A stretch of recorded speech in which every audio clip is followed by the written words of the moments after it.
ECI এর আজকে চিফের মুখ থেকে অনেক কথা শুনলাম ভোটারদের উদ্দেশ্যে, পলিটিক্যাল পার্টিগুলোর উদ্দেশ্যে, অফিসিয়াল যারা থাকবেন তাদের উদ্দেশ্যে এবং নিরাপত্তার দায়িত্বে যারা থাকবেন তাদের উদ্দেশ্যে।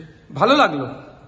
তবে বিগত ভোটগুলোর অভিজ্ঞতা থেকে বলতে বাধ্য হচ্ছি, অনেক সময় অবজারভারদেরকে ফোন করলে ফোন নট রিচেবল থাকে বা নিরাপত্তার দায়িত্বে যারা থাকেন তাদেরকে ফোন করলে যথাসময় এসে পৌঁছায় না, ফলে একটা সমস্যা তৈরি হয়।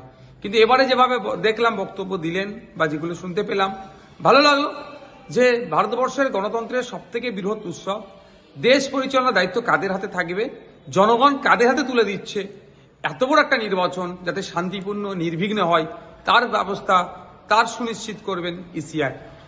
একটা ভোটার বাড়ি থেকে বার হয়ে ভোট কেন্দ্রে যাবে, নির্বিঘ্নে ভোট কেন্দ্রে গিয়ে ইভিএম মেশিন আর সে সামনে থাকবে, অন্য কেউ থাকবে না, তা সুনিশ্চিত করা এবং ভোট দিয়ে বাড়ি সুনিশ্চিতভাবে ফিরে আসতে যেতে পারে তার ব্যবস্থা করা দরকার।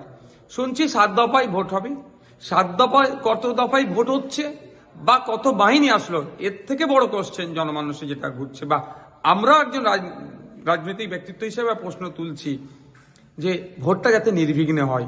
কত দফায় হলো, কত বাহিনী আসলো, তার থেকে বড় কথা ভোটটা যাতে শান্তিপূর্ণভাবে হয়, গণতন্ত্রের উৎসব সকলে যাতে পালন করতে পারে, এটা সুনিশ্চিত করবে ইসিআই, এটা আশা করব।